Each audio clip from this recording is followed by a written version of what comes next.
16 জন মায়ের বুক খালি হয়ে গেছে আজ্জা পর্যন্ত। আজ্জা হয়েছে 3 জানুয়ারি, ঠিক আছে, আরো সময় আছে হাতের ভিতরে 9 দিন। এই 9 দিনে দেখা গেছে আরো কতগুলা মার বুক খালি হয়ে যাব।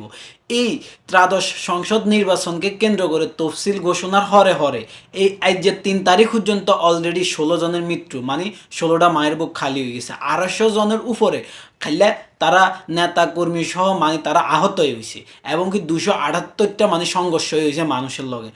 তখন আর কত হইলো যে বাবুরে, একটা নির্বাচন, হ্যাঁ, একটা মানুষের ভোট, একজনের কথা অনুযায়ী আনা যায়, আজ্ঞা সাধারণ মানুষের উপর হামলা করে দিলেন, হামলা করে দিয়ে তারে দুর্নেতা ন্যায় করে দিলেন, তার মার বুকটা খালি করে দিলেন।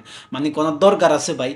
একটা দেশের নাগরিক, সে যারে মন চায় তারে ভোট দিবে, ঠিক আছে, বা সে একটা অন্যায় করছে, তো সেই অন্যায় লাই বা কোনো একটা তর্কাতর্কির জেদ ধরে আন্নারা যায় হেতেরে মারিয়ে লাইলেন, কাড়িয়ে লাইলেন, হ্যাঁ, তার মার বুক খালি করে দিতেছেন। তো সামনে আইতেছে রোজা, রোজার পর ঈদ, তো হাতের যে মারিয়ে লাইলেন, হাতের হচ্ছে হয়তো হাতের পুরো ফ্যামিলি চলে, তো হাতের যে আনারা মারিয়ে লাইলেন, হাতের হোলা আছে, মাইয়া আছে, আত্মীয় স্বজন আছে, সামনে আইতেছে ঈদ, মানে চিন্তাটা করেন, তার জায়গায় আন্নারে আন্না একবার রায়, ঠিক আছে নি? তো এরকম কাজগুলো করবার আগে আপনারা অন্তত ভাইবে চিন্তে কাজগুলো করিয়েন। আরও হাতে আছে 9 দিন, আনারা কোনো মানুষ এরকম কোনো কাজ করিয়েন না যে একজন মানুষের বুক খালি হয়ে যায়। তো ব্যাগের কাছে আর অনুরোধ থাকবো যে একজন মানুষের কথা ধরি আরেকজনের আপনারা দুর্নীতি নাই করে দিয়েন না। তোই ব্যাগে ভালো থাকবেন, আর আন্নার ভোট আন্না দেন, যোগ্য প্রার্থীরে ভোট দেন।